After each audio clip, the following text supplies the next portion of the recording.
am really excited about today's discussion for several reasons. Number one, we are talking about a topic that is very popular on this platform, what to do with our stuff, okay? But number two, because it's another opportunity to partner with one of my favorite positive aging community champions, Jan Brito of Capital Senior Solutions. Jan, really psyched to be partnering with you today, and I'm so glad that you were able to bring Daniel Sanders of For Sales on with us. But before we meet Daniel, let's get to know you a little bit better and the services that you provide. Sure.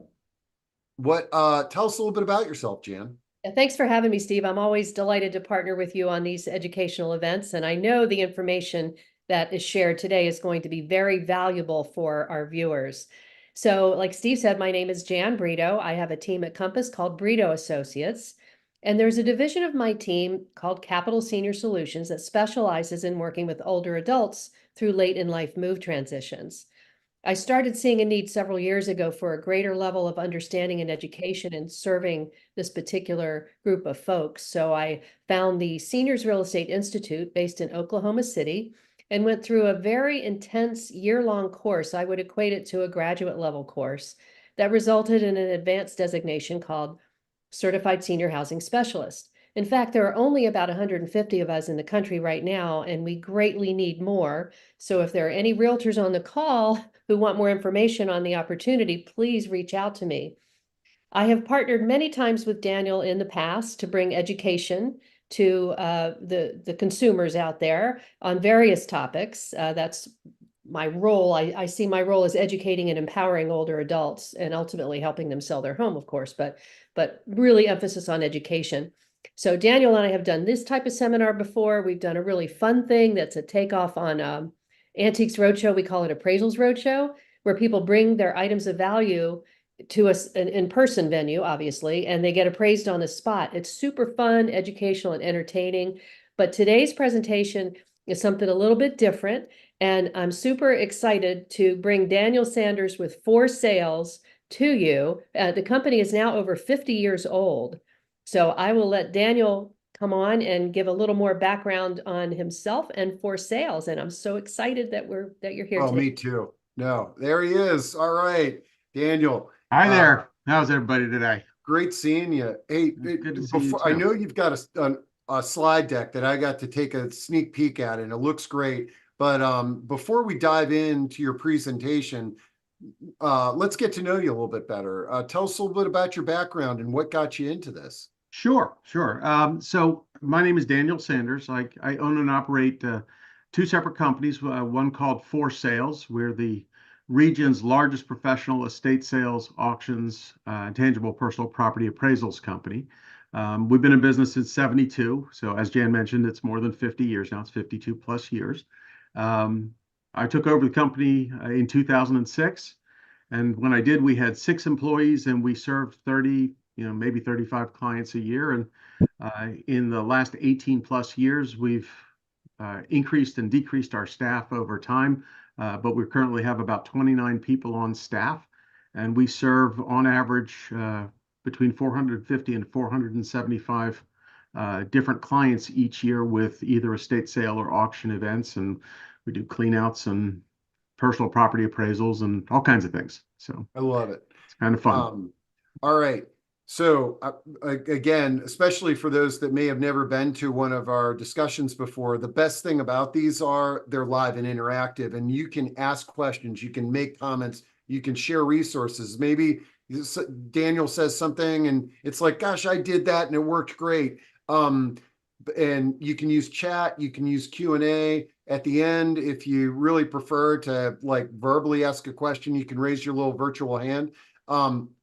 We've actually already received a few questions via email before we even started this discussion. So I know it's going to be really engaging. So what we'll do is Jan and I will duck behind the curtains. We'll let Daniel take it away. But Daniel, if you don't mind, take a pause break throughout your discussion and check in with us. And if there's any questions of relevance to what you've already said, we'll address those. But don't worry, folks, we'll get to all any of your questions and comments by the end of the discussion.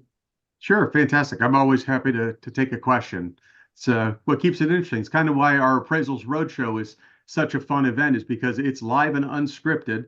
You know, Jan is the producer in the back of the room, is throwing her papers in the air, going, "Oh my God, what are they doing to me now?" Okay, I've already got a question that I want to make sure that we address, and it's Sure. from Alan, and it's asking where are Steve, Jan, and Daniel located. So, Alan, number one, this is a kind of a trick question. Okay, we're all located physically in the DC metro area. Okay, Washington DC metro area. However, Jan and Daniel are part of national networks of providers, and so just because we might be referring to something local to this region, don't tune out of this discussion, because we can help you make connections no matter where you are. And in general, this topic of estate sales, you've got and planning, you've got the national expert here, and what Daniel is going to be sharing with you can be applied to other areas. There might not be an awesome company like his in Des Moines, Iowa, but there's going to be somebody that's going to be able to serve you there. Well, there are some great Steve, there are great companies all over the country. There's about 7,800 estate sale companies nationwide. And we learned an awful lot about the differences in one area to the other when I helped start the National Estate Sales Association about 10 years ago.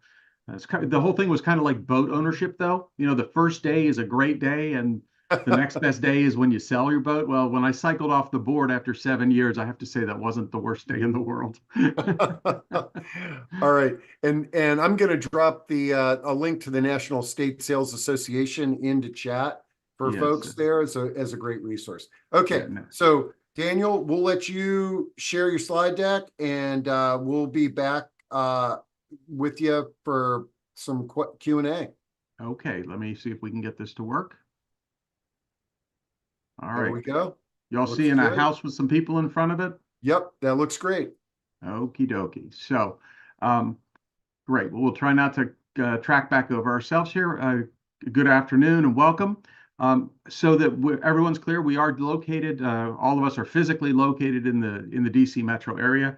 I don't think there's a week that goes by that I'm not sharing the names of colleagues around the country with people who find us because, frankly, of our excellent SEO, and they're looking for something in Mississippi, Missouri, California, wherever. It doesn't matter. We have friends in the industry all over the place. But my attempt here is to give an agnostic promotion, non-promotional type of presentation to understand the process of simplifying an estate sale, of how you integrate estate sales into the downsizing process. I am going to draw on our own corporate experience for examples as we go through. But to give some context, I've got my master's in business. Unlike a lot of people who get into the estate sales business, I didn't get here by accident. Well, I got here sort of by accident, but not the same kind of accident. So a lot of people get into the estate sale industry because they cared for a loved one and found it rewarding. And then they figured, well, if I can do it for mom or dad, I can do it for someone else. And that's a very natural progression for people to get into the industry. My path was a little different. I was working as a government contractor, and the contract came to an abrupt end. And I had an opportunity to willingly and knowingly step into this business, which informed our corporate tagline of helping families in transition.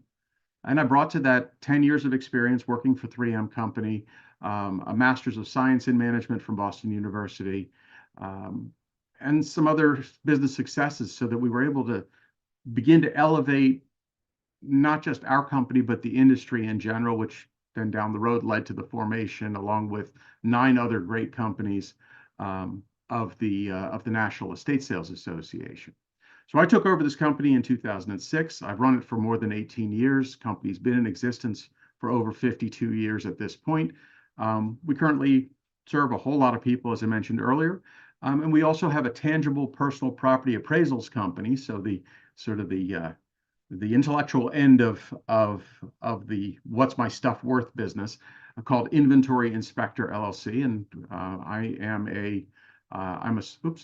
I'm a certified CAGA appraiser, which is one of the appraisal associations in the United States. So that's kind of my background and what qualifies me to talk about this. And what I try to do is keep this straightforward. Now, over the past 18 plus years, For Sales has helped over 7,000 individuals and families with cleanouts, estate sales, auctions, and other services.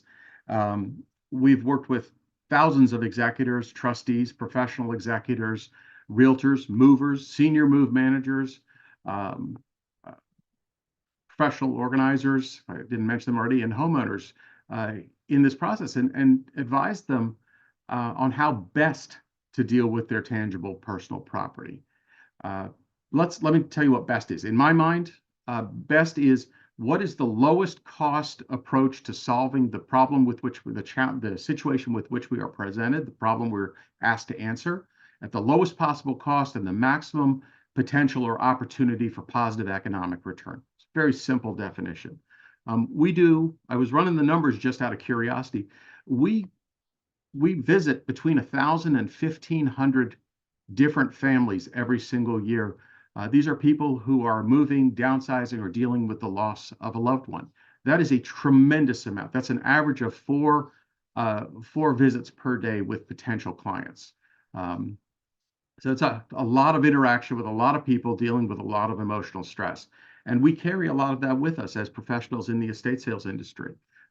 And it's how you deal with it and how you help them deal with it that differentiates the good from the great. And we never want the great to be the failure of the good to happen, but we do want to make sure that everybody has a positive experience in whatever possible form. So estate sales are an unregulated industry.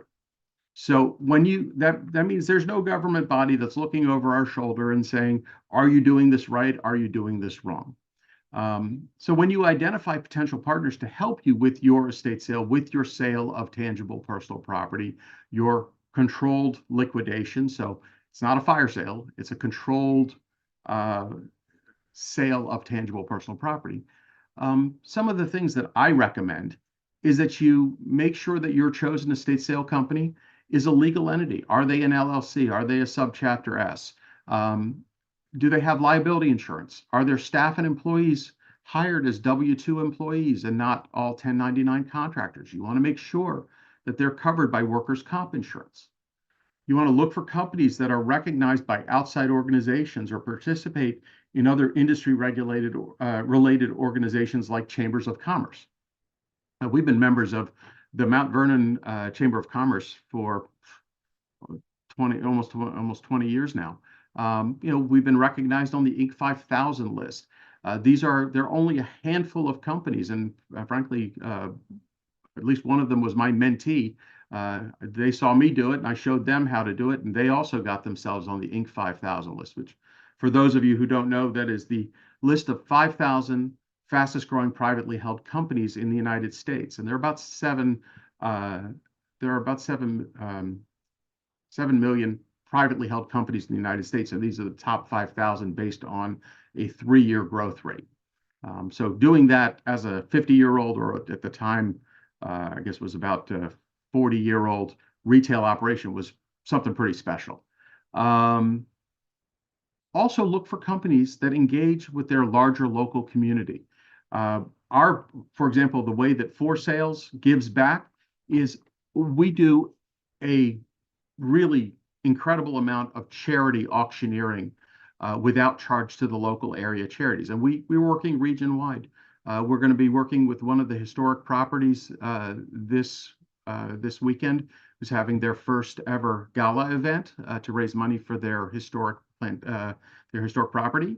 I regularly raise money for cystic fibrosis. I average about, me personally, and I have 4 other auctioneers as part of the team who all do the same type of thing. I personally raise about $1.7 million on average for local area charities. So look for somebody who's engaged in the outside world and not just their business. So I have a question for the attendees. What's your superpower? have you ever stopped to consider what your superpower is? And if you haven't, it's a very good self-reflective exercise. Um, Steve, Jan, have either of you given any thought to what your superpower might be? Oh boy, you're putting me on the spot. Darn right I My, am. my superpower, I guess, when I think about it, it's that I like to help other people, and Okay. I like to help people make connections. Like Make I said connections. at I the would agree with beginning, that. yeah. I think mine is listening. I mean, after all, we do have only one mouth and two ears, so I try to make it my practice to listen more than I talk most of the time. Well, given that I'm the presenter, Jan, I'm glad one of us is listening. So, okay. So my superpower, in case anybody was interested, is making complex systems simple. It always has been. It was what served me well at 3M company. It served me in the startup companies I worked with. It served me well as a consultant, and it has served me exceptionally well in the estate sale industry. When you combine the superpower of making complex things simple with plain speak, it is an incredibly powerful resource for the clients and the customers that we serve. So I want to now give all of you a powerful tool to take for those of you who are senior serving professionals. I want to give you something that you can take with and use, and I promise you it is a successful tool. When you are dealing with seniors or people who are in transition, ask for permission to speak plainly. If it's in your nature to speak plainly, then ask for permission. 99% of the time, 98, 99 plus percent of the time, the answer is almost always yes, that's exactly what I need, or that's exactly how I like it. And trust me when I tell you that if you don't ask for permission to speak plainly and you do it anyway, you run the pretty serious risk of being thought of, well, in my notes it says unkind. I would say you're a jerk. So, Steve, have you ever heard the expression a Southern erasal? No, I Okay. have not heard that. I'm So, learning things as we go here. This is great. so have you ever heard someone say, "Isn't that a lovely baby? Bless its heart"? Yeah, I've heard that. Yes. Okay, so the Southern erasal is bless your heart. So you can say the most outrageous things as long as you use an erasal at the end. This is kind of the same idea. When you ask for permission and they say, yes, please tell me what you need to know, you can look at that god-awful floral sofa and say, wow, that was great in its time, but it certainly is not how people decorate these days. And I really don't think it's going to sell. Okay. And if you don't Okay, ask for now I see permission, where you're getting you're a to. jerk. Okay. So, okay. So I encourage all of you, think about your superpower and find a way to integrate it into the things you're passionate about, whether it's your work or your hobbies or anything else. So at For Sales, as I said, my superpower is making things simple. At For Sales, I only ever need to answer two questions. Do I do the sale, assuming that there is a sale to be had of tangible personal property? I'm doing stuff, not houses. First question is, do I do the sale on-site or off-site? And the second question is, does it make money or cost money for the client? Now, how do we answer those questions? Again, got to keep it simple. There are three factors involved. It's volume, value, and variety of items. If they have enough stuff in enough categories worth enough money, you can come up with a resale solution. What that volume is, what that volume, value, and variety is, tells you whether it should be an on-site or an off-site sale, and whether it's going to make the client money or cost them money. And then there are nuances within that, but those are the basics. Oops, so sorry. Downside. So let's start talking about downsizing. Downsizing, understanding the downsizing process is crucial for senior serving professionals and people who are dealing with aging parents or themselves headed into that phase of life. It's a crucial skill because you need to effectively communicate and interact with these clients or you're going to be confronted with the need to downsize yourself. So we want to make sure that we're seeing what's coming. So the question is, what is coming? Well, by 2030, all the baby boomers will be 65 years or older. So we have 6 more years before the last of the baby boomers turn 65. Now, after that time, there's going to be an additional 20 to 25 years. People stay in their homes until they're nowadays roughly into their, late 70s, early 80s, mid 80s. That's another 20 to 25 years of the largest and most serious collector generation doing one of 3 things: moving, downsizing, or dying. And any one of those 3 activities releases items into the marketplace. So there's a major demographic shift occurring as aging baby boomers are transitioning to smaller homes, because it's not just straight to a retirement community. Could be that interim step of going to a smaller home and then going from there, when the need arises, into a retirement community that offers ongoing support services. The economic drivers that are in play are financial flexibility and reducing the costs, the cost of living. A big house takes more to run. And so you have people who are getting more serious about conserving and managing their resources because lifespans are longer. So about 10,000 Americans retire each day. That number has jumped from about 5,000 in the year 2000. So we've seen a doubling in the last 24 years, 24, 25 years. The daily retirement rate is expected to continue to climb and hit about 12,000 people a day in the next decade. The average daily death rate in the United States actually is pretty consistent at about 7,000, 6 to 8,000 people per day. So that means you're on average about 16,000 people a day who are moving, downsizing, or dying, if you combine the two functions of either retiring or passing away. So 55% of our business is people who are downsizing, who are transitioning to the next home, smaller home, not because of an end of life event. Is this pretty consistent with the numbers that you see, Steve? All of this? Yeah, but I would say overall that's pretty consistent. Yep. Okay. So the reason that we are seeing about 55% of our business shifting, it ranges 55 to 60%, and it pendulums. It goes back and forth depending on what else is going on in the marketplace. Is the reason that we're seeing slightly more than half the people being downsizers is in large part due to lifestyle shifts that are coming in part from individuals' own success and in part from the massive wealth transfer that is beginning to occur from the baby boomer generation to subsequent generations. It gives the general population the ability to more readily retire. I mean, not everyone, obviously, but a large swath of the population is more able to retire at an age of their choosing rather than the forced age of having to go 67, 66, 67 plus.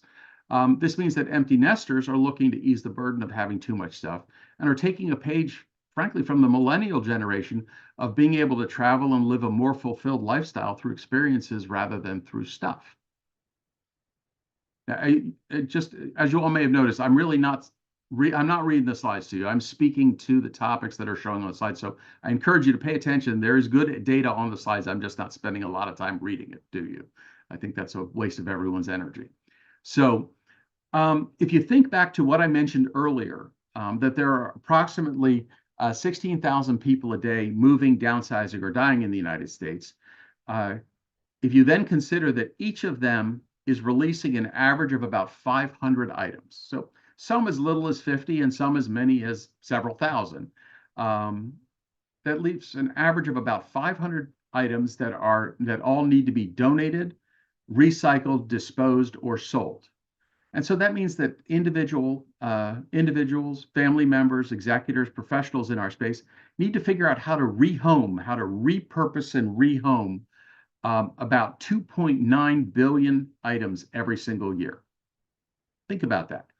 16,000 times 500 times 365, because death don't take a day off, gives you about 2.9 billion items that have to be repurposed. So that makes me kind of the ultimate recycler. I love my job.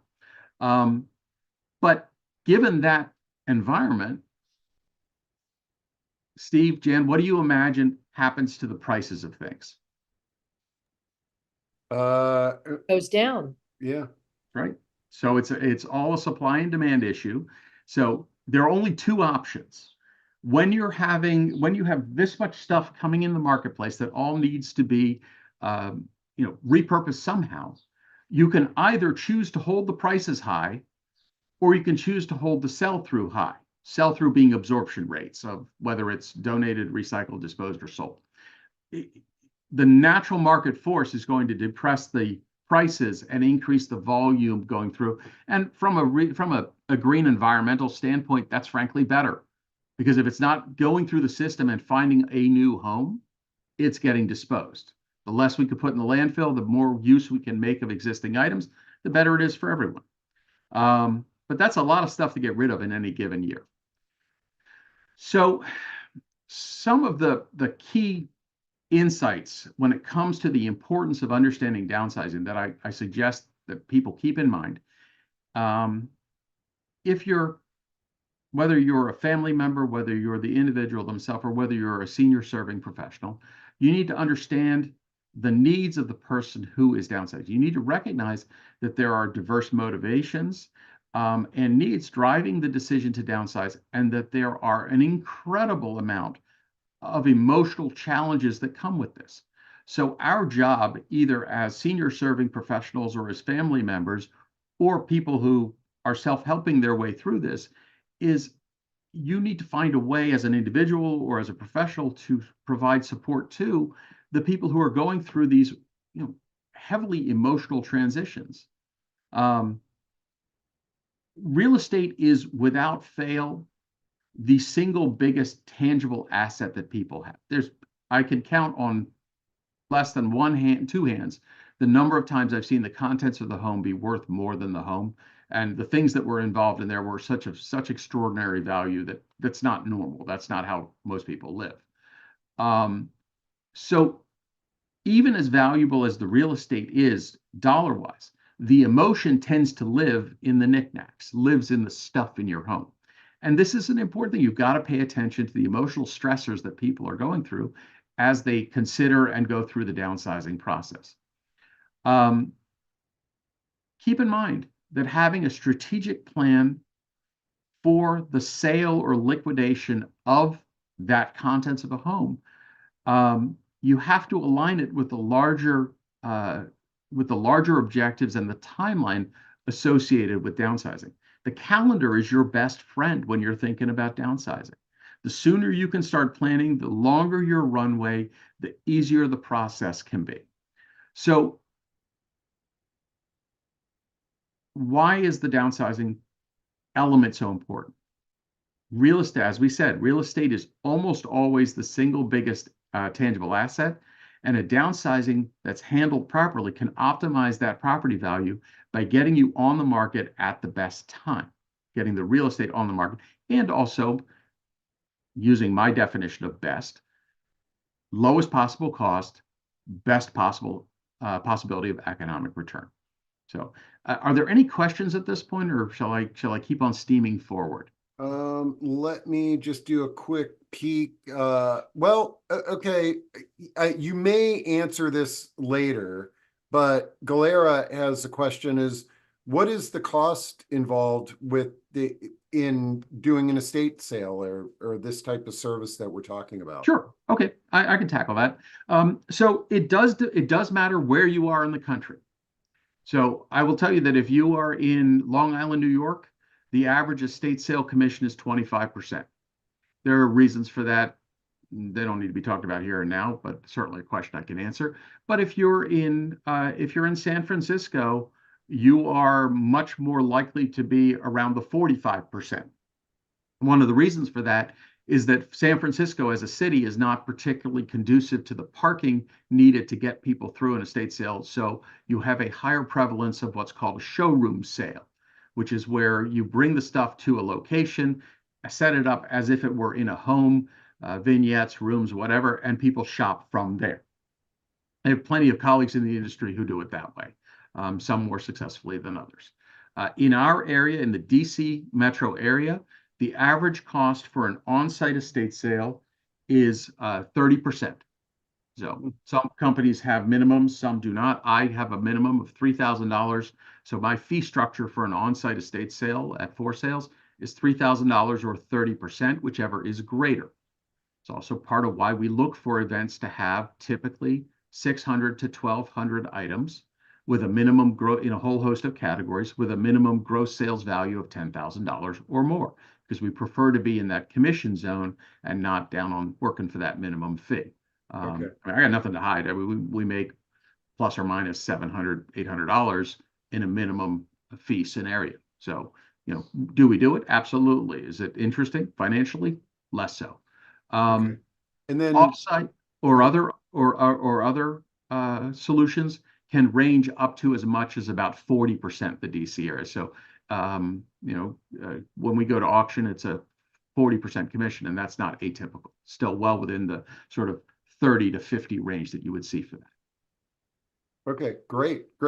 Yeah, keep on going and we'll address any additional questions that come in. No problem. All right. So what types of downsizing services are out there? So there's a generational shift occurring, and it's become socially acceptable to request outside assistance. If you think back to your grandparents, you're going to say, oh, there was no way they were asking anybody for help. Okay, well, that has changed. Our parents' generation, the people who are now solidly in the baby boomer generation, it has become more acceptable. It has become more normal to seek that outside assistance. So that's where the advent of senior management services, which specialize in assisting older adults and their families with the emotional and physical aspects of relocation or aging in place, come into play. It is also mainstreamed what was kind of a unique offshoot business, the professional organizer. That's become a much more mainstream activity that's part of the moving and downsizing process. And professional organizers offer personalized guidance to declutter and reorganize your home, helping to make downsizing decisions and optimize whatever space you have most efficiently. I've seen professional organizers who simply hold up an item and are required to say yes or no, keep it or don't keep it, yes or no. And that's a very useful thing when you're, you have paralysis by analysis when it comes to decision making. And never forget that personal property is highly emotional, so it tends to happen that way. Estate sale services manage the sale of personal property, typically after a significant downsizing, relocation, or a family's passing, turning personal assets into cash. Auction services do much the same, but they're really more tuned towards selling high value items such as art and antiques and collectibles to the highest bidder, and are often used either when there isn't enough stuff to warrant an on-site estate sale or for items that have significant market value. And I can certainly give some examples of that, but I'm looking at the time and the number of slides. Clean out services provide thorough removal of unwanted items from homes, including disposal, donation, recycling, paint, chemical, hazmat removal, all that kind of stuff. Packing and moving services offer professional packing and moving tailored to individuals downsizing into new living spaces to ensure a smooth transition. And then finally, home staging services work quite often with realtors to prepare a home for sale in the real estate marketplace with the aim of making the home appealing to the highest number of potential buyers, and thereby helping sell a property more quickly and for more money. There is a funny definition out there about staging, which is that staging is making a home look as comfortable and inviting as possible while making it as uncomfortable as possible for the individual living in the home. Heard that many times. So what are some essential questions about estate sales? As graphics have changed, an estate sale is no longer about DPS, which is short for dead people stuff. As I mentioned earlier, 55% of our clients are just moving and downsizing, and the other 45% are people who are in fact dealing with an estate, a true estate, where you are dealing with, in many cases, DPS. An estate sale is really the professionally managed sale of tangible personal property. So a partner who can bring in the shoppers who are actively seeking the things that are being offered and making the process seem simple. Anyone who has enough stuff in enough categories worth enough money and a place from which to sell it can have an on-site estate sale. If you don't have a place from which to sell it, you got to think of something else. There are online options, there are auction options, but they are out there. Now, the timeline depends on the company. At For Sales, we like to advertise as far in advance as possible, but no less than 2 weeks, because generally with 2 weeks you get enough traction to your advertising to get people to the sale. We're a large company and we can normally prepare a house for an estate sale in 1 day. So we would come in normally on a Tuesday, set up the house, price it starting in the evening, do some research and adjustments, and be ready to open the door on a Friday morning. If post-sale clearance is part of the job, we're usually done by the Tuesday after the sale, making the whole process roughly 7 to 8, maximum 9 days. Now, most companies need a little more time, but we have a lot of great long-term team members with us. So we have people with us in excess of 15 years. So everybody knows what they're doing. How we price an estate sale is the use of a combination of subject matter experts and certified appraisers with the knowledge, research skills, predicting and experience to predict consumer behavior. And that's how you maximize the sales. Now, items that are not sold during an estate sale, that's totally up to the client what they want to do. We can leave it in place, we can donate it, we can recycle it, and we can dispose of it. And how do we advertise them? As far and as wide as possible. It's almost all online now. I spend as much money now in online advertising as I used to spend on the newspaper, and that was a major budget line item when I took over the company a little over 18 years ago. So, what constitutes a good estate sale? You truly never know what people have in their home. So we typically do most companies do a preliminary review or interview by telephone, and then about 80% of the time we'll move forward to do an in-person inspection of the items to be sold. The ideal timing to do that review is once the family has decided what, if anything, they're planning on keeping. And estate sales these days are all about small, high-value collectible items. If you're wondering what I mean, and these are typical type examples: crystal, china, silver, porcelain, figurines, glass, paperweight, stamps, coins, artwork, jewelry, antiques, collectibles, tools, vehicles, good hardwood furniture, firearms, and anything else that is legal, moral, and ethical. I will point out firearms is a one exception item. It does require a federal firearms license holder to do the transaction, and we as a company never sell firearms in an on-site estate sale. They are sold exclusively through the auction center. So what does the process look like? In the preparation phase, you evaluate the condition, determine if the sale of tangible property should occur prior to the sale of the home in order to line up with the real estate objectives. You need to determine if they need help with a professional organizer to get them through the, tidy up process. For people who are overwhelmed, professional organizing assistance is a very valuable resource that can offer personalized strategies for decluttering and reorganizing the living space effectively, packing things up and getting ready for listing the home for sale. The sale itself, the estate sale itself, pursue an estate sale, an auction, a clean out, or some combination of the three. That puts us right sort of in the middle of this timeline on the screen. And then finally, for clients with high value items, you auction them. When there aren't enough, as we mentioned before, enough items to have an on-site estate sale, it's a good solution. And after the sale, you clean it out. Efficiently clean out the non-saleable items. Families choose to do this themselves. The reality is if they actually calculated the cost of their own time, There's no way that they can do it less expensively than we can. Fortunately, you know, it is money out of pocket in many cases. By the way, I mentioned our team members who've been with us in excess of 15 years. This is Bob on the screen. Bob has been with us for 15 years. There is absolutely nobody better at organizing a tool room, a basement, a garage. There is nobody who knows more about pricing those items than that man. He's absolutely wonderful. He's been with us for well before I took over the company. So auctions can be conducted online or in person. They broaden the potential buyer base. They offer a fast, definitive timeline for selling items. Well, relatively fast. It takes some time to get through the process, which can be beneficial in time-sensitive situations. Because even if we pull it out, we don't have to sell it right away as long as it's out of the way for getting the home sold. And additionally, auctions are handled by professionals who can accurately appraise items and ensure that sellers are getting their best fair market value. You should know that the more ordinary the item, you know, ordinary in air quotes, the sales price is impacted by the sheer volume of stuff, of secondhand goods that are out there, as we discussed earlier. 2.9 billion items every year to be rehomed. So. Cleanouts, that's the end of the process. It can also be at the front end of the process. It facilitates decluttering. It helps remove unwanted items. It makes the property look cleaner and neater because it's more empty.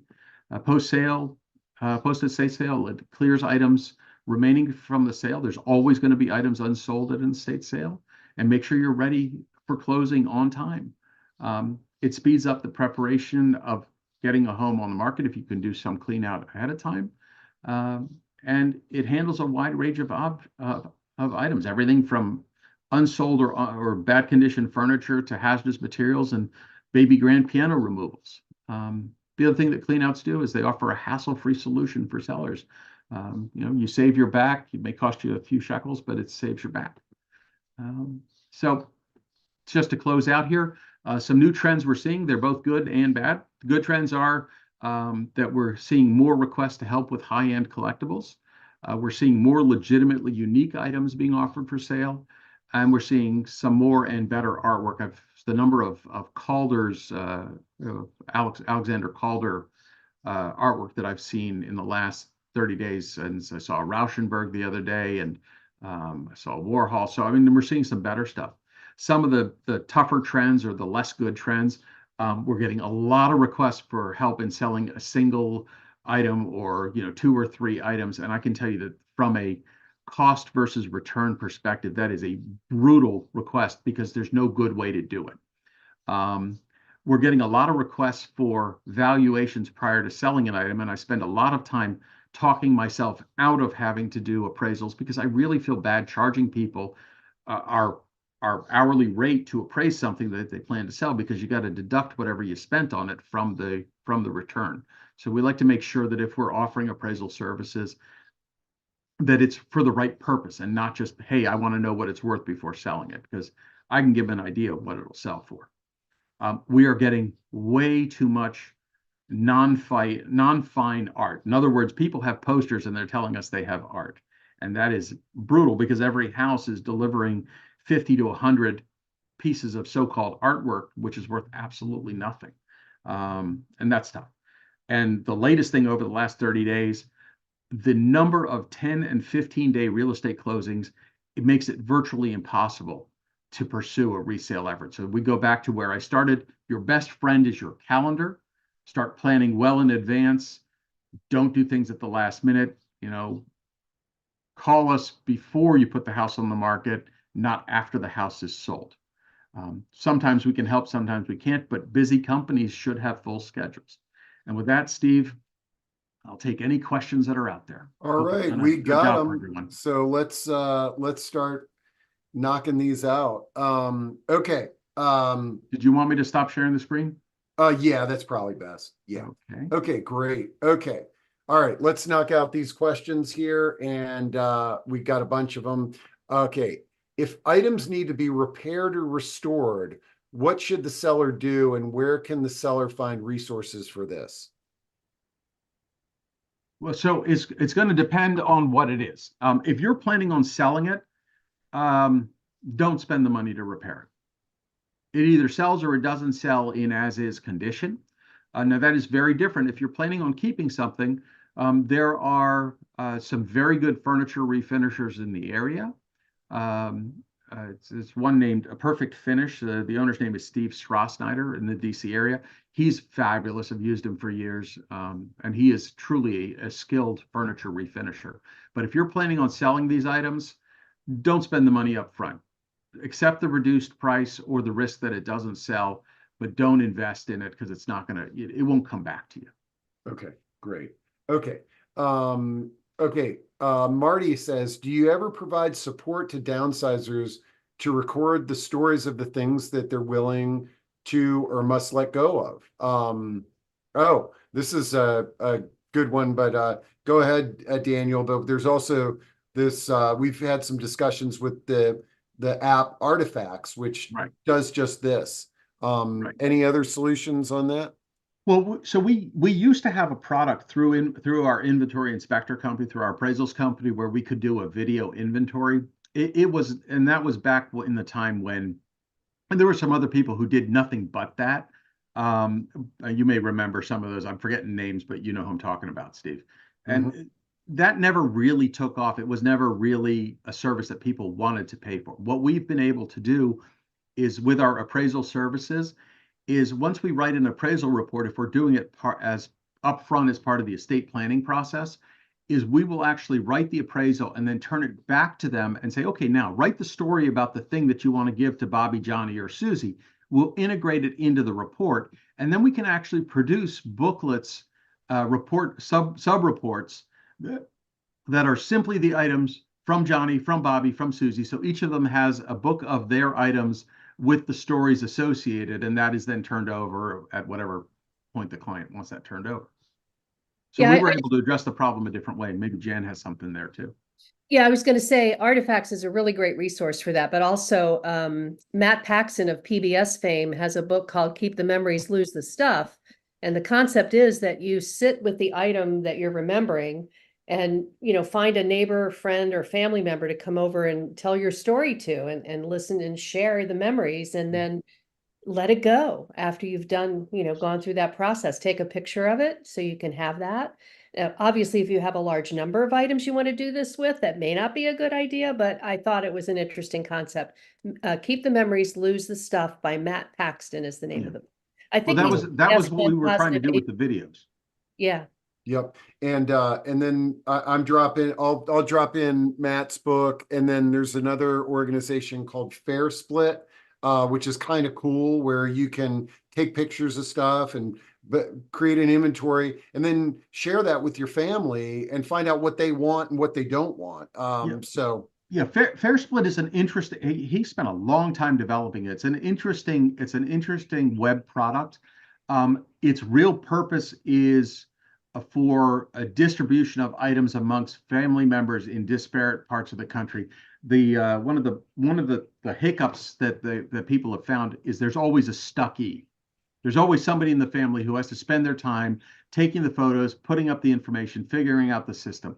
The other place where Fair Split is really very good is when you have a conflicted family scenario where you have people fighting over stuff, because you can upgrade the subscription there to a paid subscription as opposed to their free product, and everybody gets a number of tokens. So every family member gets, 500 tokens, and they can distribute them across the entire inventory however they see fit. And so the more determined they are to have an item, they can just put more coins at it, but then they're going to miss out on other things. Yeah. Awesome. Okay. I wanted to share a quick free resource, if I may, just really quick. I know there's a lot of questions, but like before you have Daniel over to look at your stuff, if you want to have an idea of what something's worth, pull up google.com on your phone, and in the corner in the top right, you'll see a little camera icon. Click that, take a picture of the item that you're questioning, and it will return results of the approximate worth from different sources and the origin and things like that. So, I mean, it's called Google Lens. Yeah. Google Lens. Not the knowledge that Daniel has, but it's a preliminary look. So it's a fun thing to play with. It's a fun thing to play with. It gives you some idea. It also gives you a lot of misconceptions. You got to be super careful with how you use the information and understand that it's unfiltered, unresearched, unvalidated.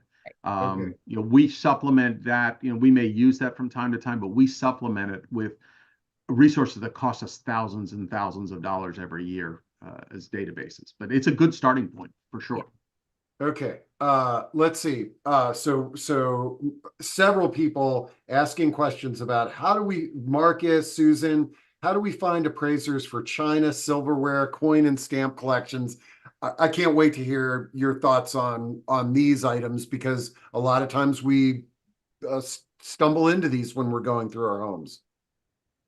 Dial 703-256-8300 or send an email to daniel@forsales.com. Okay, so I mean, this, that's the short answer. There's nothing there that we can't handle. okay, but in general, like Okay. again, if somebody's in Des Moines, Iowa, they got a China collection that they Sure. think that's super valuable. They got the coin collection. They can't take it to the dump or Goodwill. Call an estate sales company Sure, like you can yours. right. You can call a local area auctioneer. You can find them at auctionzip.com. There's a resource there. You can simply pull up by state and drill down. For estate sale companies, you can look at estatesales.net or estatesales.org or estatesale.com. Okay, Or, but frankly, you can contact us and we'll divert you to one of our friends in the local area if we can find one, if we have one in the database. I Or you think the contact the National overall, Estate Sales Association. yeah, one of the overall, and this may be one of the elements of that question is like, what is the value of China these days and coin collections? Like, are these elements valuable? I quite frankly, I just my father-in-law had to moved and needed to give up what we all thought was a valuable train collection, Sure. and discovered that it's a little bit harder to sell some items than possible. Sure. So let's take them item by item. Model trains is a great market. Model trains actually is a great market, but you have to have enough to make it, to give it some economic oomph. Okay. But if you've got 150 to 350 components of a serious O gauge train, model train person, you're looking at an online auction that, depending on what's in there, could generate anywhere from $6,000 to $20,000. There's always a market for coins. We have a very strong market for that, and we have partners that we've beaten into submission to the point where we know that we're able to deliver 10% over market with those. Sterling silver type items, they're good resaleable things. A lot of it is based on the metal value. Don't go to a jewelry store. They're not going to give you market value. There are better people out there. You contact someone like me. Sure, we get compensated for our effort, but we're able to, get you something which is typically just above market price for things. China, if you can't put it in a dishwasher, nobody wants it. Okay. I mean, at auction, so at an estate sale, full sets of, let's pick a pretty common manufacturer, someone like Noritake, they got a bazillion different patterns out there. Those China sets, if you can find a buyer, are going to sell for, on average, between $100 and $175, $200 for an entire set. But you got to find a buyer. At auction, entire sets, service for 12, 5 pieces per place setting of China, the average is between $25 and $50. There's so much of it out there, and if you can't put it in the dishwasher, nobody wants it. Okay, great. When it comes to crystal, let me just tackle crystal because that's kind of interesting. So 18 years ago, a Baccarat stem was $60 a stem, and Waterford was $30 a stem. In the last 12 to 15 years, these types of items have lost, in most categories, have lost about 60% of their resale value.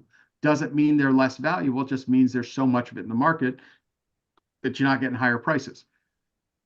The crystal market is interesting because Waterford made what they thought was making a brilliant move and actually made what I consider to be one of the worst marketing moves I've ever seen in my life and should be a Harvard business case. They came up, I'm sure you've seen the Marquee by Waterford line. They sell it at TJ Maxx and Marshalls and all of that. So Waterford decided that they wanted to go into the big box distribution market, but they didn't want to do it with the Waterford brand because they didn't want to devalue the brand. So they came up with this new line of products, which was supposedly lesser, quote unquote, lesser crystal. It's not, though. They're good patterns. They have a good feel to them. They're solid weight. It's good quality stuff. And then they turn around and add the name by Waterford to it. The only thing they managed to do was drive down the price of their primary Waterford brand because they associated themselves with Marshalls and TJ Maxx. Okay. Interesting. All right. I'm looking at the clock. It's about 1. We got a bunch of questions. We'll try to get through as many as we can. Are you all cool hanging on for a little bit Sure. here? Okay, great. Okay, Marty asks, do you ever provide support to downsizers to record? Oh, no, we already did that one. Record the stories. Okay. Some of us live in apartments or condo buildings that won't allow us to have an estate sale on site. What do you do in situations like this? That was actually one of the reasons why we developed our auction solution. So we will come in with a pickup trailer and guys, and for a at cost rate, pack up all the things that are suitable for resale at auction, move those items to our auction center and sell them there. And then we have a full suite of clearance services to get the condo empty. The problem with condos is you have access control issues if they even allow it. Even if they do allow an on-site sale, you still have access control issues. Most condos don't allow you to use the elevator during the weekend, and estate sale buyers are not patient people. They want to buy it, they want to take it home. And if you can't get it out of a high-rise building because you can't use the elevator, You have you're to reserve limited the to the elevator. people in the building. Yeah. Okay. All right. Sue says we may have an original Renoir print. Where can we get verification and approximate value of a print like that? We can find a fine art appraiser to help them with that. Okay. And so I think one of the things that I'm picking up is the value of all of us have all these different possessions, and some we need an expert, and others, you know, it's like, oh, I know the value of that. And so that's the value of working with an organization like For Sales, is you're like a quarterback and helping people do this. We're more like we're the sub quarterback. The realtors in many cases are the quarterback when you're dealing with someone who's getting ready to sell their home. But when it comes to the resale of the tangible personal property, I would agree with the assessment. Okay, cool. The larger project, it generally goes to the realtor as being the general contractor. All right. This one is great for both of you. Cola says, what's the best practice method or resources for decluttering at the front end to prepare for downsizing? That's where we're at. We got too much stuff accumulated over the years. Well, I would say start small and start early, well in advance, like Daniel talked about planning ahead. I mean, if you got all that stuff, you can't do it in a weekend or even in a month. So start with a drawer, a closet, you know, and just take it a step at a time. And you might consider attending our free Downsizers Club on Zoom the first Friday of every month. It's a small support group of people that are going through the downsizing process and may not know if they even want to move yet, but it's dealing with the mounds of stuff. That's great. And you can also connect if you join a Jan's club, downsizing club, which I'm going to drop into chat. Then you can join in with other people that are going through the same thing that you're going through, and We all that can share be, resources among ourselves. yeah. So And I get homework every month, so it's fun. Let me throw something in on that as well. So I'm gonna steal from a friend of mine who used to do presentations on downsizing with. He's no longer in the business. He's sold his company and retired. And my friend Joel used to say, every good move starts with the floor plan of the receiving location. Now, you may not know exactly where you're going, but you probably think, okay, well, I'm going to need a 1-bedroom or a 2-bedroom, or I want a 2-bedroom with a study and this and that. So that's going to tell you, that the average size of that type of apartment ranges from 1,200 square feet to 1,800 square feet. That tells you more or less what your room sizes are. Figure out what you can keep. That's a great place to start, because if you focus on what you're going to keep, my company or a company like mine can figure out how to deal with everything else. Okay. That's exactly right. That's what I tell I just said that to some clients today. Your only job right now is to focus on what you want to take with you based on the floor plan you have. Work I on see. that, and that's it for now. So you've only heard me say it how many hundred times, Jan? Now it's an earworm. Um, okay, now this is a question that I think a lot of people are going to fall into this bucket. It says, Joan asks, what if you only have a few valuable items that you want to sell and not enough for a full estate sale? How do you sell those items? But in hearing you talk a lot, Daniel, I think a lot of times people think they want to have an estate sale, but when you go out and visit, you're sort of like, look, you've really only got a few items. Right. So how does this work for So us? what we've been recommending, as I mentioned, one of the trends which hasn't been the best, because we want to help people. I mean, the reason it's not a good trend is because I want to help people, and it's hard to help you if I can't make you any money. Is this, I've got one or two items. And so we've spent quite a bit of time looking at this and how do you solve that problem? I have yet to come up with a solution that involves a professional reseller, but a really straightforward DIY way to do it yourself is to use Facebook Marketplace and Nextdoor.com. Never, never, never, never, never Craigslist. Never, never, never Craigslist. All the randos come from Craigslist. But Craigslist can actually serve as a very good place to get some basic idea of what the items might be worth, what their selling prices might be, because you can there's enough of it listed there that you can pick the averages and then go slightly above or below average. Another good resource for research is letgo.com, which used to be, they merged, I was either Letgo or OfferUp. One of the two merged with the other. I'm not sure if they kept both domains active. It's a good research location along with eBay, but remember to click the button and only look at the sold prices. But these problems don't really come up for the small, high value collectible type items. The onesie twosie scenarios is almost invariably furniture, bedroom furniture, upholstered sofas and chairs, and pianos. Without fail. Those are the three top requests we get. How do I get rid of a bed and a nightstand? Well, the answer is put it on Facebook Marketplace or Nextdoor.com. The reason that I like those two platforms over any of the others that are out there is that you can do at least some research into the person who is interested in your item. You can track them back either through Facebook or through Nextdoor, and they're relatively local to you. Cash only. Don't take any Venmo payments. Don't do any of that nonsense. Cash only. And if it's a larger item and you're home alone, have somebody else there at the time of the pickup. All right. Alan asks, how do you go about selling large full collections of items like clocks or royal collectibles? Very well. Ask us to come take a look. Okay. So these are things where you can identify buyers. This is great. Correct. Great news, Alan. Yeah. Yeah, someone else is asking about a Seaberg jukebox, I guess. Yeah, which model is it? So that's a Rowe AMI Seaberg jukebox. Was the A100, the A200? It just says vintage. I know, but it's going to be one of those. Like, is it? So depends on what it is. A good functioning jukebox. This the third time I've seen this in the last 3 days. So it's one a day now. 1950s Seaberg A100 sells for between $500 and $2,500, depending on working condition, what records are in it, and that kind of thing. But if it's the only thing you're selling, you run the risk of the same problem. You got to get it to, because there's a cost of transit and transport, and there's a cost of sale. So there is an element of you pays your money and you takes your chances. Now, if there are other things in addition to that jukebox, then that can pretty quickly solve the problem. Okay, great.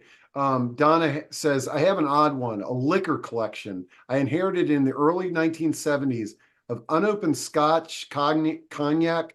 It's been kept in a cool, dry, dark area all these years. I can't sell it without a liquor license. Can you help with the product like that? Well, actually, that's not 100% true. Okay. As a private individual, you can sell. So, and it was Donna who asked that question. Uh-huh. Is that right? So if Donna is a professional reselling company, then no, she can't without a liquor license. As a private individual, she could. We happen to have two resources available, well, three.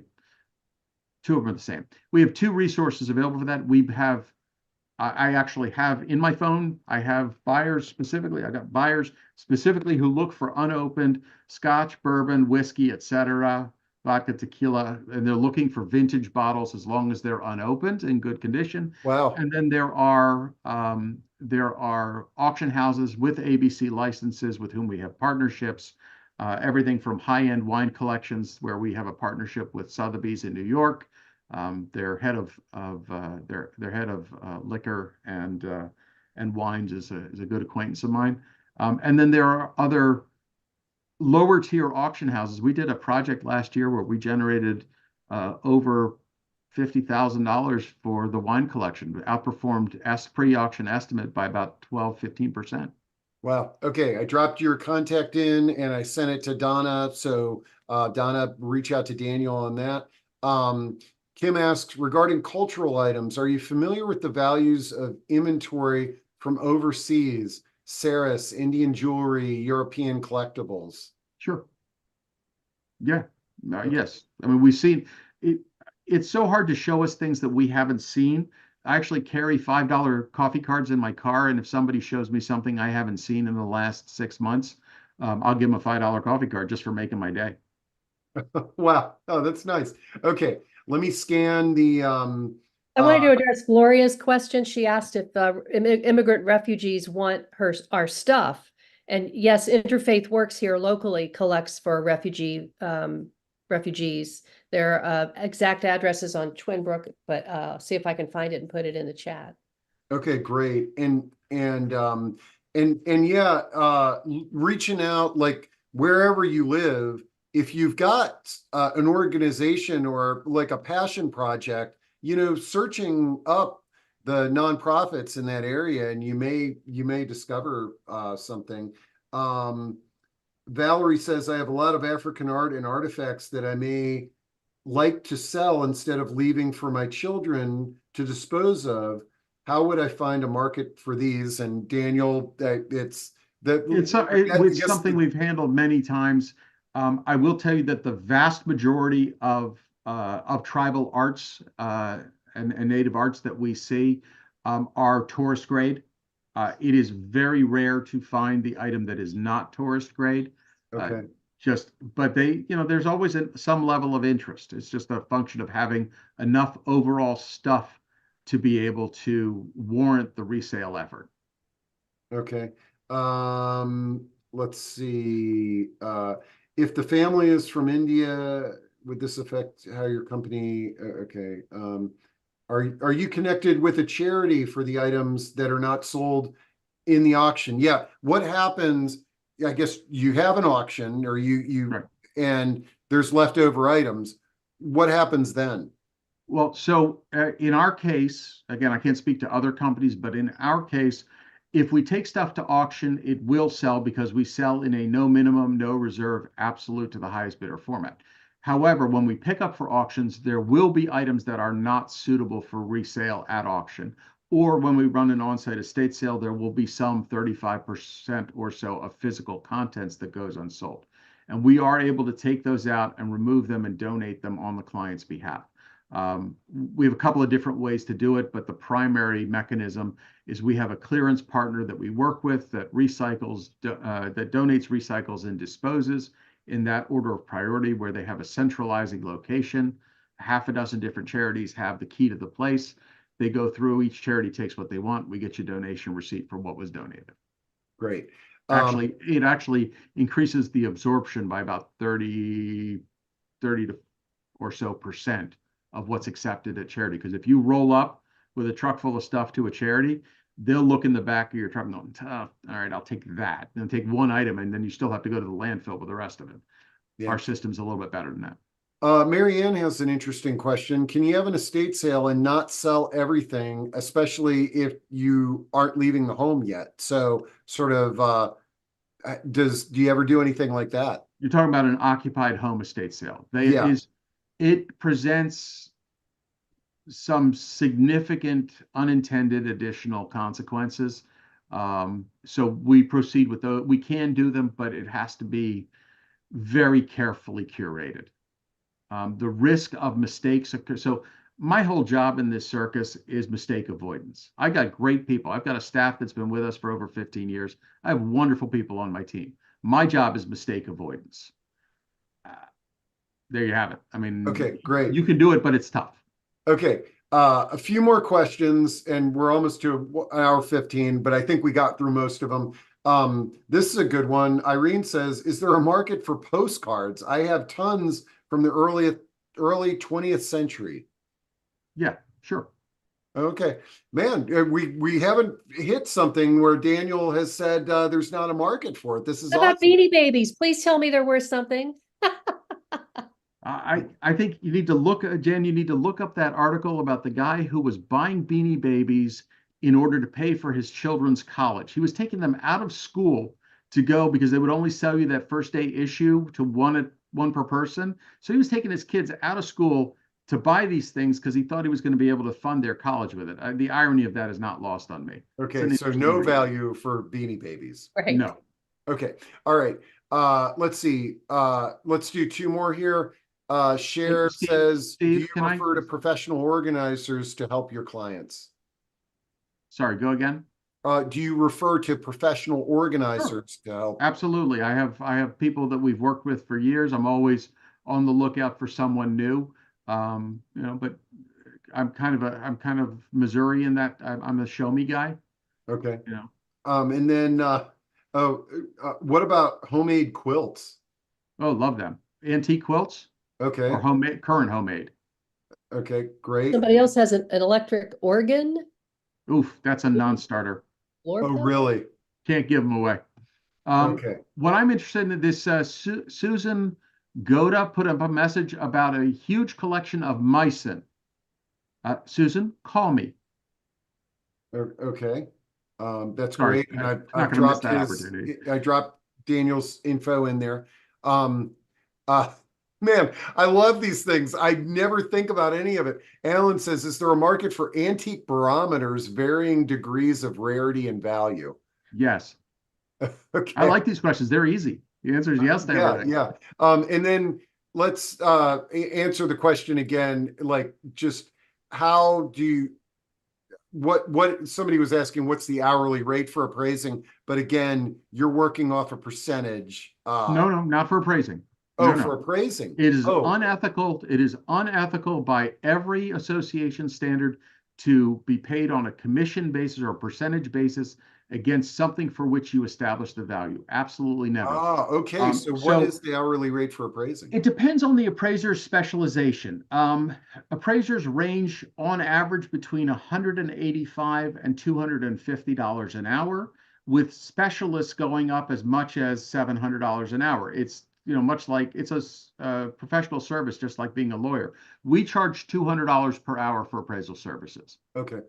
All right. I'm going to keep answering these questions because I don't have the heart to not get your feedback.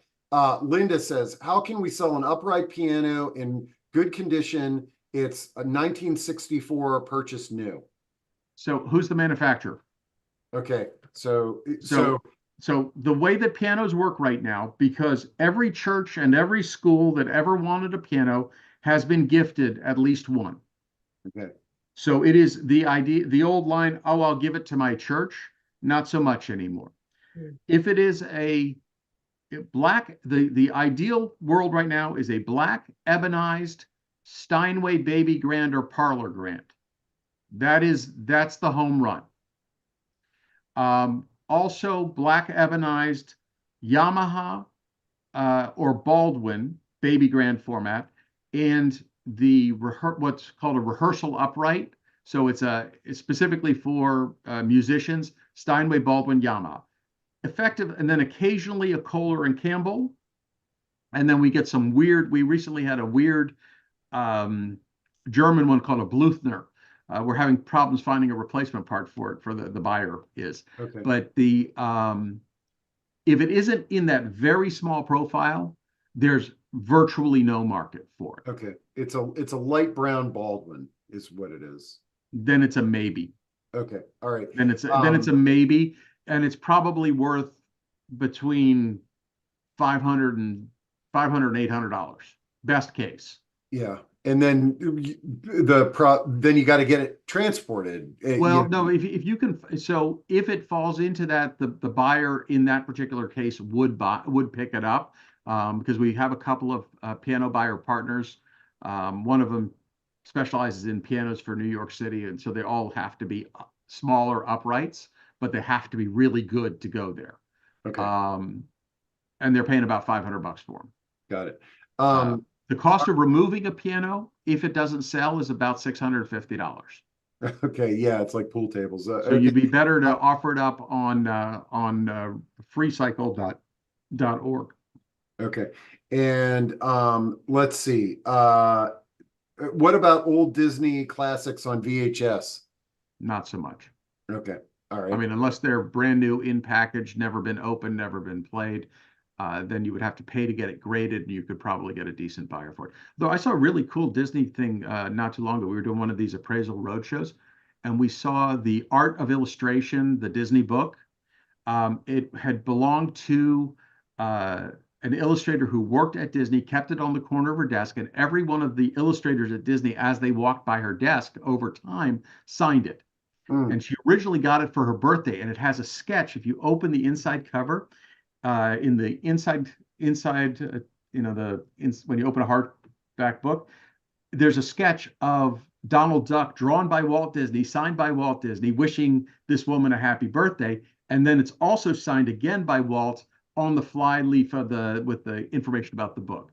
It's got about something in the order of 60 Disney illustrator signatures in it. It's worth $7,000 to $12,000 at auction. The cost of validating this illustrator signatures is $35 a signature. The weird things I know. Wow. Okay. I was waiting for this question, and we'll just make it the last one unless something else pops in there. But do Hummel figurines have any value today? I'm so sorry. I hate to be the bearer of bad news. The large ones, the really big ones, will actually hold a few $100s in value, but all the smaller ones are anywhere from $5 to $15 at best case. All right, Kim, who I know, says, how about a Philco model 296 concert grand radio and phonograph with needles and records? Wow. Okay, sure. So it's somewhat comparable to the old Victrolas. It's along the same lines. It's a little more contemporary than that. A Victrola in a cabinet sells for $75 these days. Okay. Now, if you got the Philco original TV, we sold one of those not too long ago. That's worth about $2,500. Really? Huh. I had a little tiny Philco TV when I was growing up. This Ford Motor Company had Philco. Okay. All right, here we go. Kim asked, valued Ladro figurines. Yeah, there's a double L in there. It's Lladró. It's Spanish. Lladró. That's my problem. So Lladró's is one of the few figurines, the few more common figurines that still hold their value pretty well. Meissen figurines and Dresden figurines, those are better. But Lladró figurines, there's an active market. General rules of thumb: the small size ones are $45, $50 a piece. The mid-size ones are $100 to $150 a piece, and the really big ones can be $1,000 or more, $800 to $1,000 or more. Great. Okay, I knew this was hold going on to a go second. this way. Hold on a second here. Yeah. Kolya Brown, I can't read the rest of it. Yeah. If she's seriously, ma'am, if you have ma'am or sir, if you have an Ansel Adams silver gelatin photo, I'm your guy. Okay. I'm your guy. I just recently sold a moon over Hernandez, New Mexico for $43,000. So I'm your guy. Call me. I love it. 703-256-8300. And folks, we'll have Daniel and Jan's contact real easy to access at proaging.com. You click on, it'll be there within the hour. This has been awesome, and I can see why the Antique Roadshow style events are so popular, Jan. Yeah. Um, Now, like Daniel can connect you with the state liquidators anywhere in the country, I can connect you with realtors or move managers anywhere in the country if the need is out there. So that's a resource to know about. I love it. All right. Well, this has been a great way to great treat for all of our day. I'll get the recording up. Um, I'll have all the contact for Jan and Daniel that you need. And I want to thank everybody for participating today. It's been wonderful, and we've all learned a lot. Yeah. Good. Well, this was Always fun. fun. Thanks Yeah. for Thanks for thanks putting it for together, allowing me Steve to and Daniel. go Thank for it. you. Okay, excellent. Talk to you all soon.